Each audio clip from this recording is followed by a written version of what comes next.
Hey, welcome, Black Tribers. We are coming live from Colorado Springs, Colorado, in some of our best friends' basement, Nicole and Brett Irwin. They've been so awesome. They're awesome. We love them deeply, and we are excited. We've got our little setup down here in the basement we're staying in, and we might be hitting the road here pretty soon. Yep. Big news. Go check out our missional communities. We're heading for you, alumni. We're coming to see what's up. Bring some encouragement, a little bit of love. Lots of unlimited and free hugs. Yeah, no question. No question. And we feel like God's just up to something. It's been hard being back here in Colorado Springs for me, just because there's a lot of abandonment stuff and things here that have been hard. But God's really starting to churn and do some things, and so we're really excited. But we want to get to part 10, all things marriage/relationships. Yeah. And the reasons why we're throwing relationships in there is we've had a lot of people with feedback coming to us that are thinking about starting a relationship or just started one, and they're thinking about marriage. And today we're going to kind of cover all of that. Well, we're going to do two parts. Okay. Because it's such good stuff, and I think it's so important for anyone that's dating, engaged, been married a long time, is that there are seasons to life, and there are seasons to the world and nature and the way that God created it, and there's seasons to marriage. And I think one of the biggest issues we have is people go into marriage and they don't realize that there are seasons involved. And then, therefore, when a normal season hits, they think that that is the rest of life, and therefore they check out. Okay, so you start this relationship, Yep. and it's euphoria, and it's exciting, and we'll talk about that. And then you get down the road a little ways in marriage, and some of the steam maybe. The steam. Maybe the passion kind of goes out, and yeah, and the research and the things that I've been reading was like really depressing. Honestly, I was like, if I was thinking of getting married and I was reading these things, I would be very discouraged. And so what we want to say up front is a marriage might go through summer, fall, winter, and spring, and that's it. You might stay in spring the rest of your life. You may go on that cycle the rest of your life. You won't. Some of the cycles might be really long or really short. Nobody knows. But we do have to prepare ourselves for different seasons of life. Therefore, when the seasons come, we know that if it's a really difficult season, it is going to come to an end. Hope. And if it's a really great season, enjoy it. Yes. Because drink it in all that you can. Drink deeply. Yes. In a day. So the first season is summer. And quickly, and I say this quite a bit, but there's hundreds of seasons in life. That's true. When I heard Mike Bickle talk about this the first time, it kind of helped me. That we have hundreds and hundreds, maybe 300, maybe 500 seasons in life. And we go through those seasons, and they always end. And what we never want to do is make decisions when things are really, really good or really, really bad. The best time to make a decision is when you're just kind of coasting in a good season that's just normal. That's a good time to make decisions about future and marriage and those kind of things. But your marriage, as Lisa's going to walk us through, will go through all 4 of these seasons: summer, winter, fall, spring. For sure. And we've been in a spring season. It's been good. I like spring. Spring is good.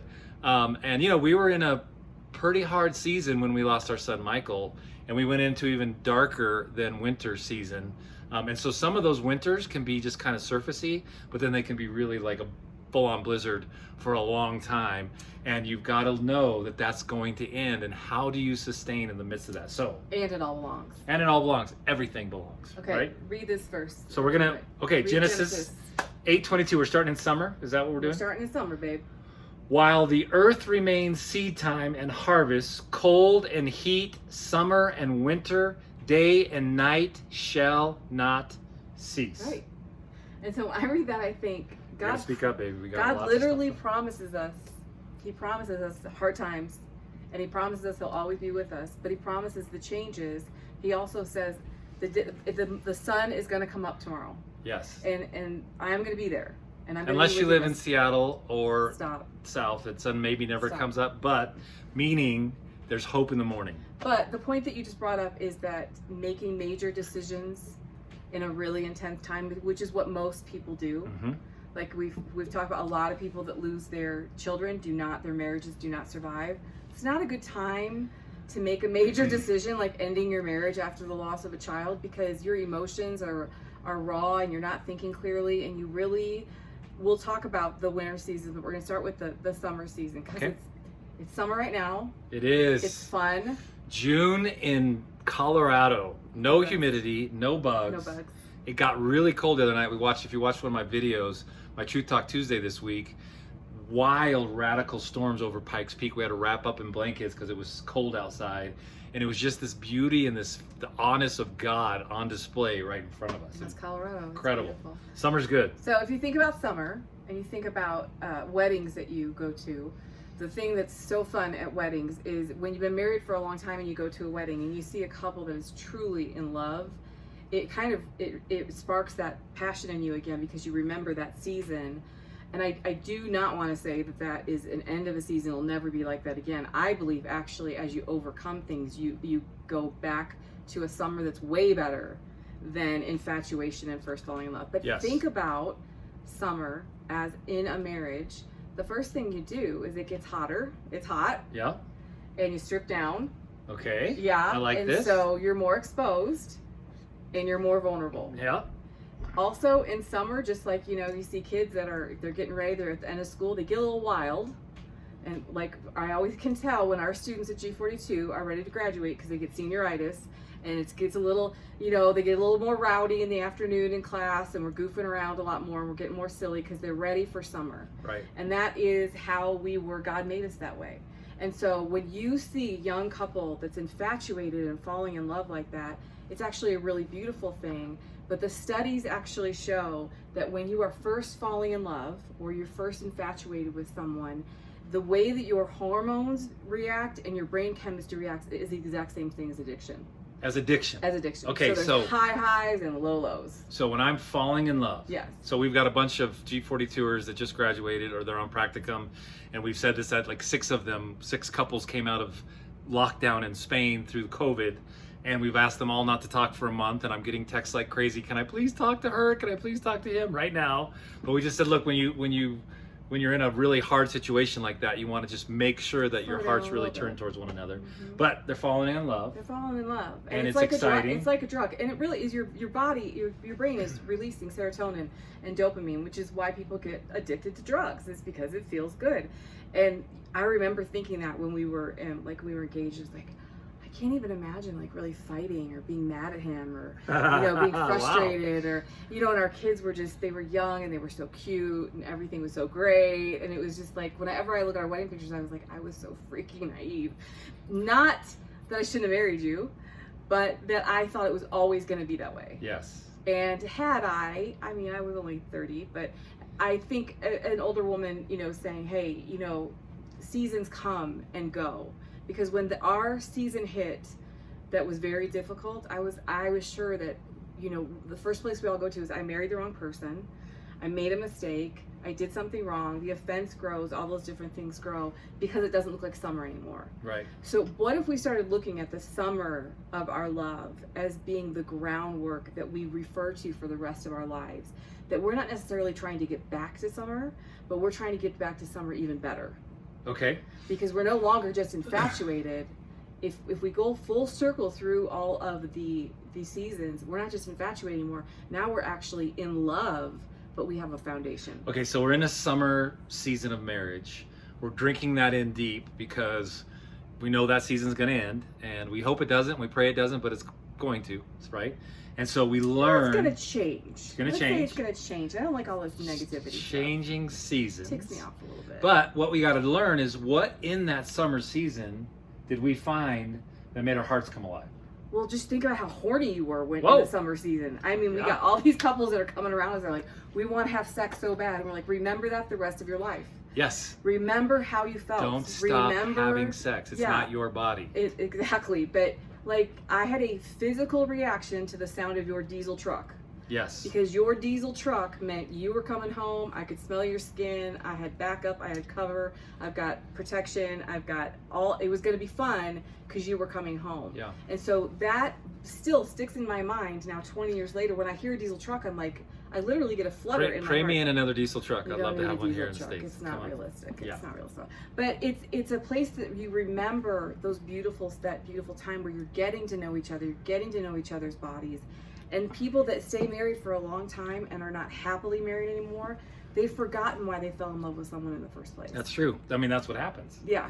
And then they forget what we find interesting in our coaching is we ask them, why divorce? Why are you so angry with one another? And they can't even remember that. So we forget the summer season, we forget the goodness of what we had when we started, and then when we're going through that divorce or been through that divorce, we forgot why we even hate each other anymore. And so that happens. All right, so a couple things to remember while you're in this is enjoy the high, but don't get lost in it. Okay. And I think that does take a bit of maturity. You know, we always make fun of these little first, these first romances. Like our son Noah right now is 17, and he's got a little girlfriend, and everyone poo-poos, oh, they're only 17. But those are the building blocks of everything for the rest of his life. So this relationship that he's having with this young woman, this friendship, or however it ends up working out, is part of him growing into his manhood, is part of him growing into understanding women. It's part of, and so we can't say all that stuff is stupid, because we can't get to where we want to be without those building blocks. Okay. So that's good. When you're really young, you get really giddy. But I met you when I was 29, and I was giddy after I decided that I was okay with you. Then once I decided to let myself have hope, then I was like a young girl again. I was excited, like I was falling in love and all this was happening. I look back at those times all the time, and I think that was such a beautiful season of life, even though it was really difficult. And we don't look back at them to say, just can't you make this happen again? Can't we be like that again? We look at that and go, that was an incredible season. Thank God. It's like, for what's it. the country song I love so much? You're gonna miss this. That's such a good song. Yeah, It's I mean, true. you're gonna miss that time in that was on apartment. when I went for a run in Georgia. I was crying. Yes, It's such a beautiful, great because song. you really do. You'll look at a season and it's a hard one or a really good one, and you go, I just kind of wish we could get to the next place or the next level. You're gonna miss that last season because they all belong, like we said at the beginning, and it's teaching you something. If you ask, what am I supposed to learn from this season? Then you can learn and be transformed by it instead of being bitter and angry about it. And Absolutely. so the first point is, well, it's just that enjoy it, but don't get lost. Don't in get it. so Good. lost in it, and also keep your identity. You Yes. know, that's where things go sideways a lot of times, especially in young marriages. Is you become so infatuated with the person that you've married that you start to be. It's good to become one, but you still have to keep your individual passions, your individual drive, you have to keep who you are, because who you are is what attracted that person in the first place. That's so good. And so if you had right after we got married lost all the passion for everything that you have in life and only been focused on me, I would have gotten so sick of you. Because the reason I fell in love with you was because you had a passion for greater and bigger things. You were always wanting to create things. You were always wanting to go places and see things and experience life. I still do. If that had stopped and you just wanted to stare at me all day, I was like, this is not love. Yeah. This is torture, right? Right. This is how they torture people. So you have to maintain who you are all the time through that whole process. All right. Okay? And then also remember that you have to take care of yourself. Okay, this is good. This is good, because a lot of times when we're so fluttery in love, when you would call me because somebody canceled on you for a sales meeting or whatever for lunch, you'd call me and you'd want me to come meet you for lunch, and I would drop whatever I was doing. And I started resenting a little bit the fact that I was at your beck and call. And I kind of liked it. I didn't like it, and you didn't want me just to be your wife. You wanted me to also be your personal assistant, and all those other. And I thought that's when we had to draw some boundary lines. We're like, I don't actually want to be your personal assistant. Everyone who's known me for 20 years or more knows that I want to make everyone my personal assistant. And he will if you let him. That's a good warning. So come talk. So keep all your norms going so you don't lose your mind. So keep your norms going as individuals, and make sure you have good, solid boundaries that you talk through when you start to feel a little used. Like you felt like I was using you. Yeah, well, you were. A bit. And so, okay. You kind of were. And so you needed to speak that to me with a good heart. Yeah. And say, look, I feel used in this. I didn't say that. I said, you're driving me crazy. Quit calling me. Right. I said, get a personal assistant. And that's kind of my point. That's kind of your point. Don't go that route. Go the route. At first, I thought that was love. Okay. And I thought I was serving you and I was being a good wife by dropping everything and rushing to your side because you had 45 minutes and you didn't want to be alone. Okay. And then I realized, wait a minute, this is actually really starting to make me resent him. This isn't being a good wife. This is being. It's good. It's a good point. We learned a lot. And these are lessons that you only learn by walking through them. You can't do good marriage except just by doing bad marriage. So We can't fix this for you. Okay. So, infatuation is a temporary thing and not always a healthy thing. I am no longer infatuated with you because infatuation, you should be glad about this. Oh, okay. Yeah. Infatuation is more of an immature, it's based on attraction, it's based on adrenaline, it's based on some pretty surface level things. So that's when people get confused a lot, is like, I think I'm falling in love with this person, but I felt the same way with this other guy and that was a disaster. And so this is the time to ask the Lord, like, this is a lot of what we're dealing with these young couples. Yes. Is like, am I really falling in love with this person because I've seen their heart and I see their potential and I see who they are? Or are they just the closest person to me and this is more exciting than being alone right now? We see that a lot. Yeah. And in fact, we had a couple calls just today on all those things. And so what's the solution to this? The solution is actually asking the Lord, like, is this, because I think we all have a hard time with, I know young men especially are having a hard time now with pursuing women because they don't want to lead someone on. We've told them, dating isn't good and courtship isn't good and whatever. You only date to marry. Well, I don't know how you're going to figure out who you're going to marry if you don't date people and spend time with people. So that's where it's a little confused to the point where, like we always say, men are not really pursuing women. I think because they're afraid they're always going to fail. And women, of course, are saying, listen, no one is pursuing me. Like, what is going on here? And I think we got to break down, like, it's a part of the natural human process to physically, first of all, be attracted to someone. That's the first thing that's going to happen. Right. And there's no way to understand if you have like-mindedness or you're going the same way without spending time together and getting to know each other. Right. And like we talked about on the last podcast, you got to make sure the pheromones work. Still work. Still work. Yeah. Beautiful. Good enough. Okay. Okay. Keep leading us. You're doing great. Yeah. You're. What are you doing? I'm just following you, babe. This is our marriage now. I just follow where she's going and we do it. It might be good to get a little vulnerable here. Literally, guys, that is all of my older married friends in their 60s. I would hear them when I was in my 30s and 40s. They'd all say, you know what, I led for most of our marriage and now I just want whatever my wife wants. And I'm following her. And I'd always go, what a wimp. What are you doing? Why would you do that? You're supposed to lead. You're the man. And quite honestly, guys, at almost 54 now, we got to Colorado Springs. Lisa needs a nest. She needs a place in the States that's just hers, that she knows it's her pots and pans and her plants. And so when we come in from Spain or come in from Asia, whatever we're coming in from, that she has a home to go to that's hers. And, the Lord just rebuked me. I kind of got a little intense about it. I was feeling rejected for some reason. This city does that to me. And I had to go repent and confess that to my buddies, have them pray for me. And then I came to Lisa and repented and said, look, I want you to have whatever is in your heart. Whatever that you need, let's figure out how to go do that. And I have to trust that God's going to meet me on the back end of that. And so you might want to learn that at an earlier age, young man, that as you serve your wife's heart, now don't give in to manipulation and control, of course, but as you serve your wife's heart, she's going to just serve you at a deeper level and a bigger level, and you're going to have a lot more sex, I promise you. So you probably should still buy me flowers. What? You probably should still buy me some roses. Buy you some roses. Yeah. Okay, good. Thank you. See, and that's a good lesson. Women, tell your husbands what you want. We don't know. We're just not that smart. A good thing that you would say to me when we were first together, because there was a lot of fear, because our situation was really intense, was you would say, when I would say, listen, I feel this way. Like, that we're buying this house, we shouldn't buy this house, buy this car, shouldn't buy this car, you should do business with him, shouldn't do business. Because women have that intense intuition and fear. Instinct, and we know, but also fear can get in, which I teach a whole class on the difference between fear and female instinct. But you would ask me, is this fear or are you hearing from the Lord? And many times I would say, I don't know, let me get back to you. And you asked me that 2 days ago, and I was up all night praying, and I woke up this morning and I said, here's what I think we're supposed to do. Now, I don't think I manipulate you. No. In our marriage, so there's a lot of trust. You used to some, but you don't anymore. I disagree with that 100%. I am not a manipulative person.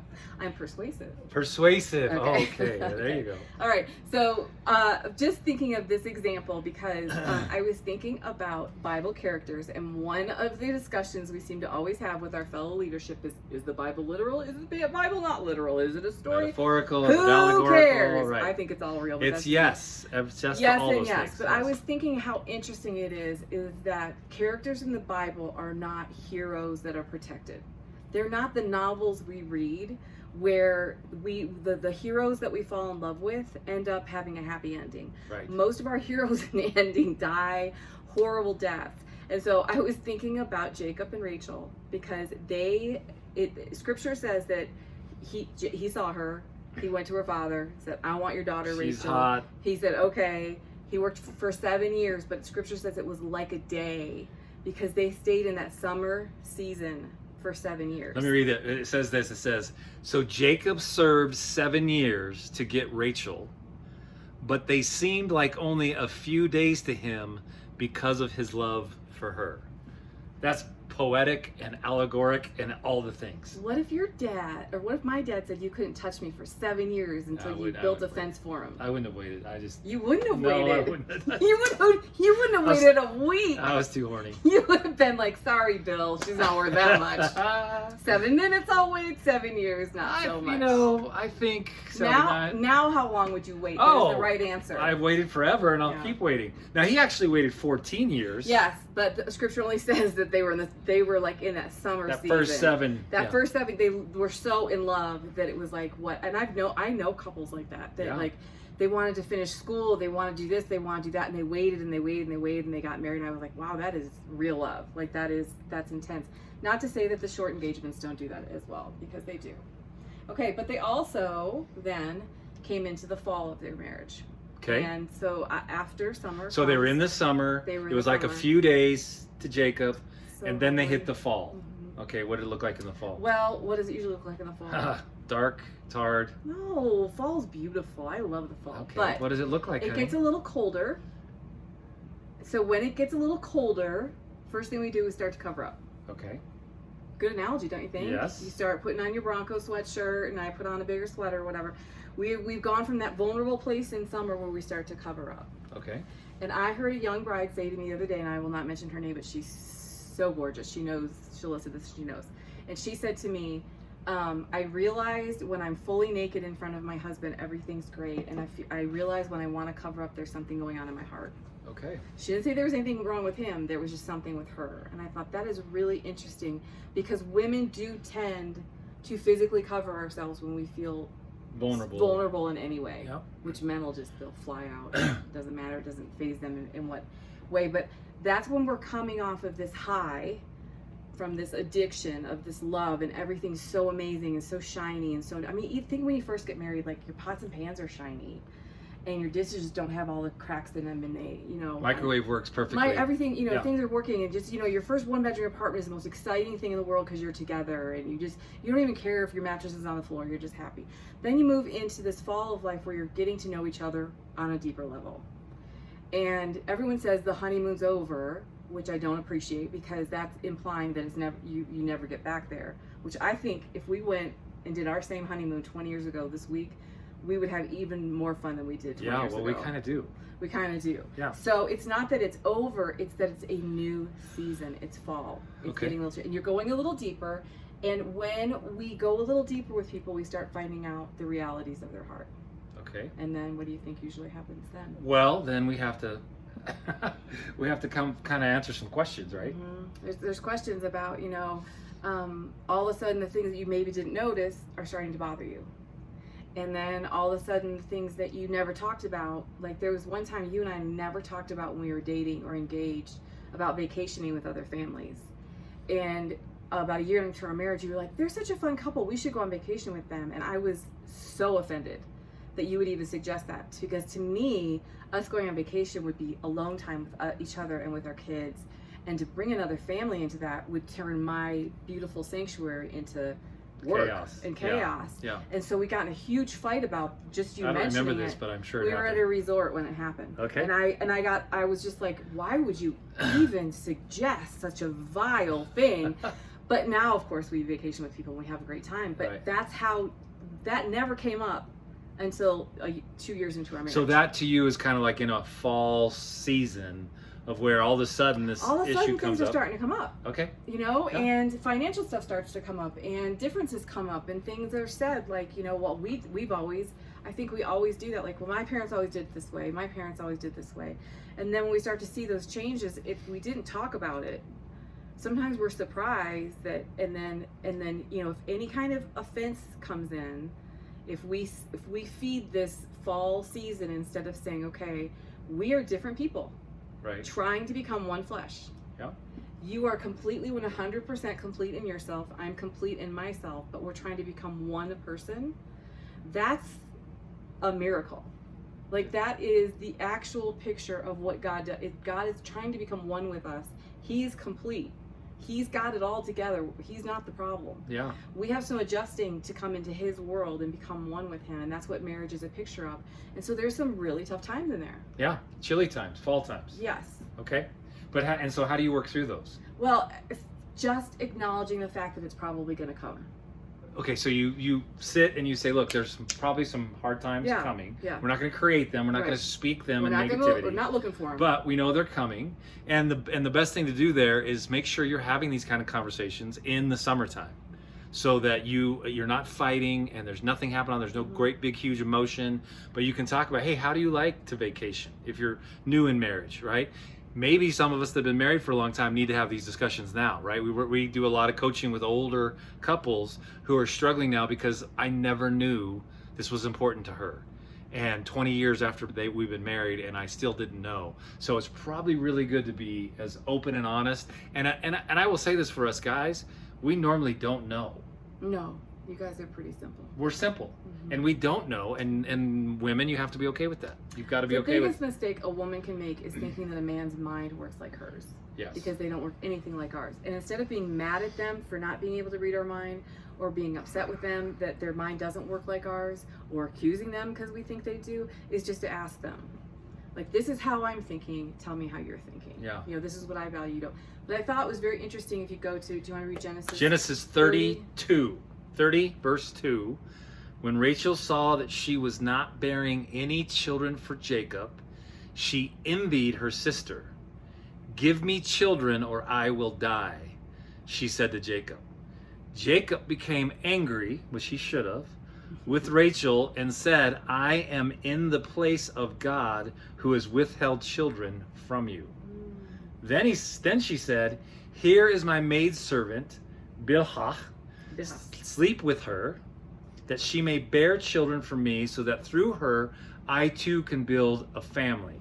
Now, of course, you need to know when you read scripture of history, who the audience was, what was Right. happening culturally. Right. If you didn't have, especially a boy, as a woman in those times, you were looked at as even more worthless than women were looked at. The worst thing could happen to a woman, The worst other thing. than being a slave, would be to not be able to have And they children. were all basically slaves. Just, I mean, That's honestly. true. So, Women were. But I just to think about that though.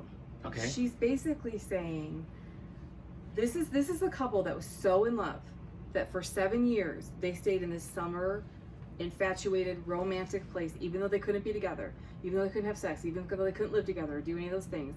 This same couple now, she's coming to him and saying, why have you done this to me?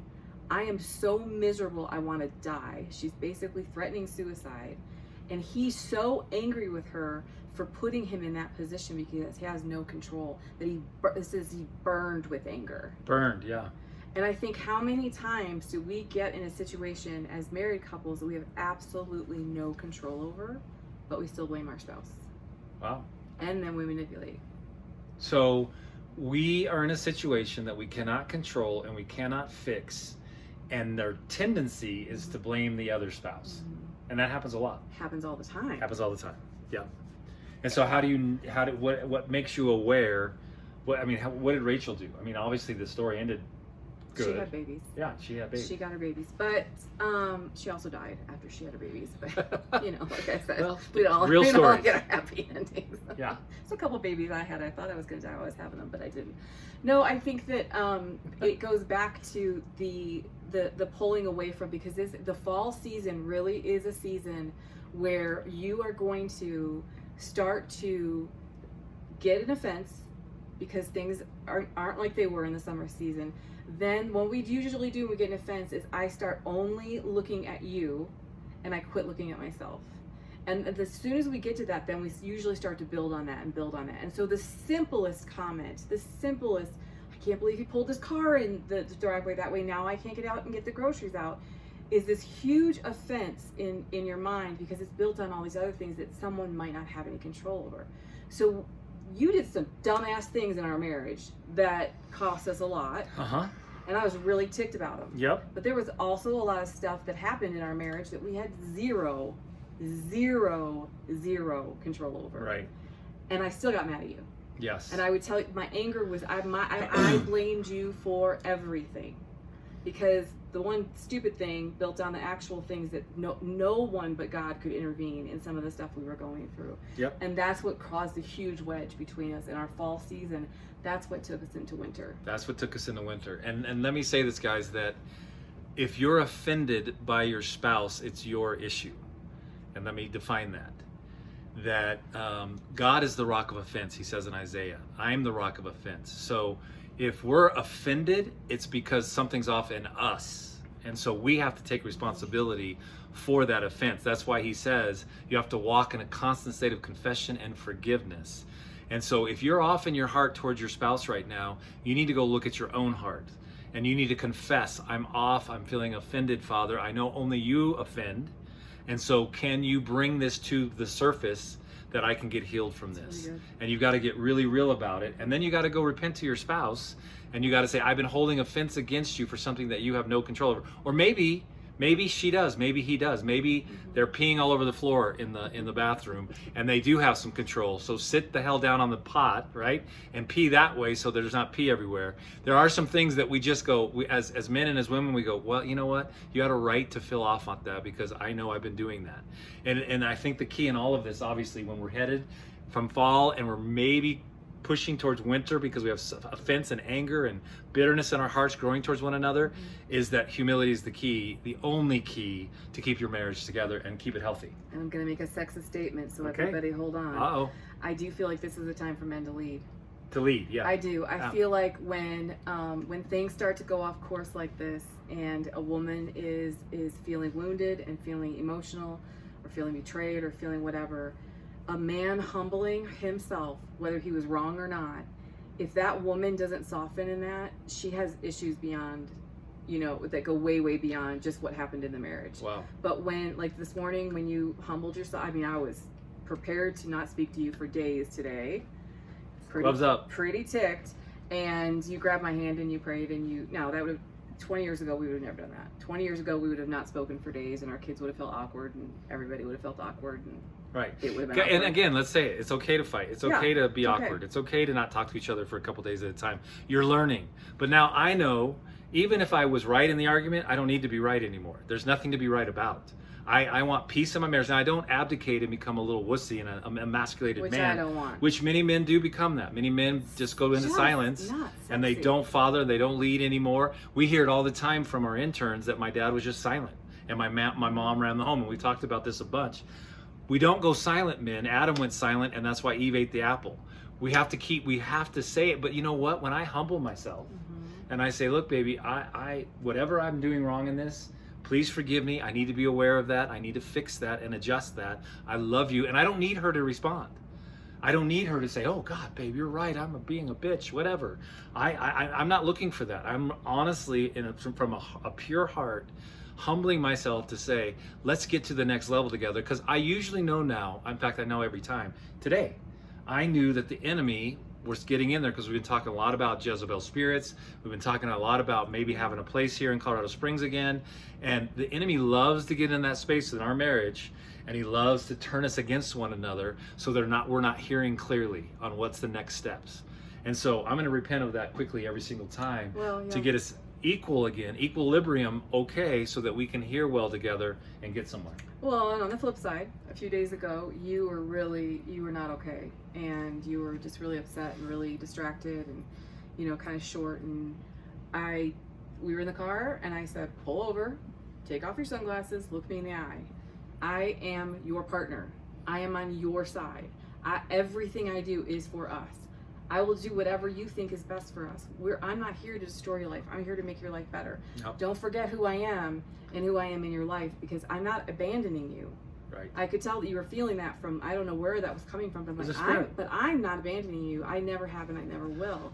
And that's set things on the course again. Sometimes you need to like look each other in your eyes, kind of say your vows again, like, I'm on your side. Right. Like, I'm fighting for the same things that you are, and that breaks that wall down real quick. Well, and it's really important, you guys, to know the enemy wants to destroy your marriage. That's his number one goal. He wants to steal, kill, and destroy, because if he can destroy your marriage, he destroys your kids, and he destroys all the people that you could influence. And so he's always trying to destroy your marriage. So now I know that if we're off and starting to fight, that the enemy has created something. There's a spirit, like over Colorado Springs, I'll just say it. There's a principality, a spirit of abandonment that rests over this city now.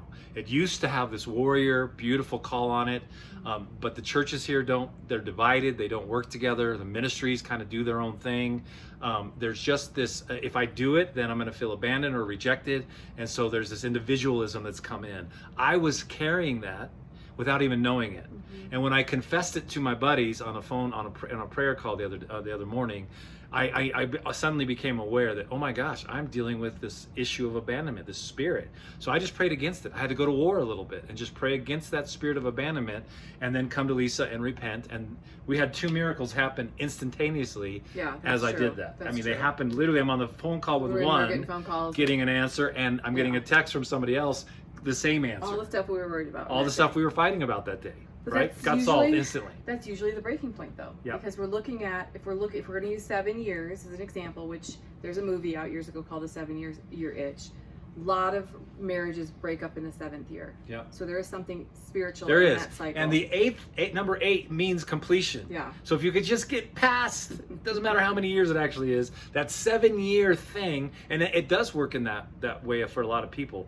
You can see it in your own lives. I feel like we have a reset every 7 years. Yeah, every 7 years. It's just like, how it works. Oh crap, we're heading for another one. Yeah. We're heading for 21. So you got to get to 8. Yeah. And so how do you do that? Humble yourself. That's the only way you can get there. But most people give up on year 7, right. And they say, I married the wrong person, this isn't going to work, we'll never get through this.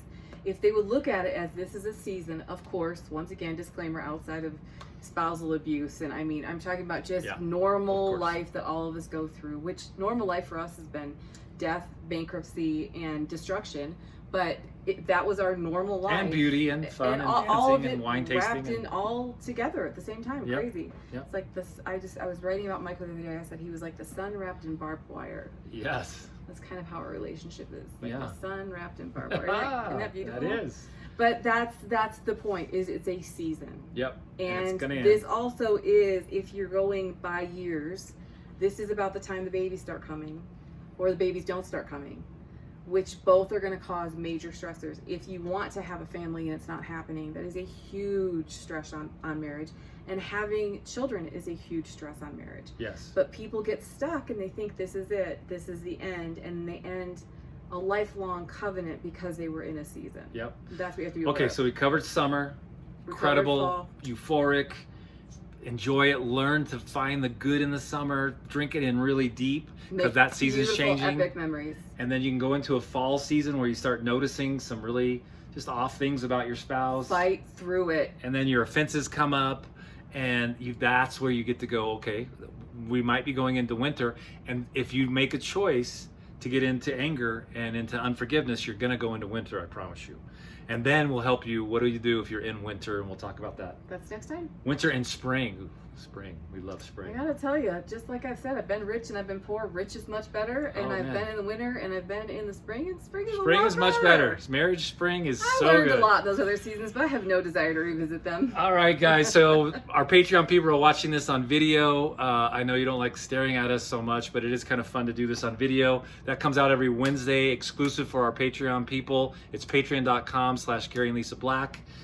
This podcast will hit iTunes and SoundCloud for everybody on every Friday. We'll launch those. So Wednesday, Patreon. Fridays, the podcast will come out. And we have a lot of people listening now that don't know us, don't know our stories. That is our original stories, and Michael's story is being transferred from SoundCloud to iTunes. So it's going to be both on SoundCloud and iTunes. You can find Black Tribe If this is Podcast. the first time you've seen us and you're like, what are they talking about? How did their son die? Why, how many marriages are they on? What's going on? All of that information is on the first 3 podcasts. And then anything else, GaryandLisaBlack.com. You can message us there. You can email us. We want to answer your questions. We want to hear your feedback. We want to know what topics you'd love us to cover on these podcasts. We're going to be phasing out of marriage here in the next 2 podcasts. I don't think we'll ever phase out relationships, though, because we'll that's stay in kind of what we do. relationship. All right, man. God bless you guys. That was fun. Next week is part 11. We have winter of marriage and spring of marriage. God bless you guys. See you soon.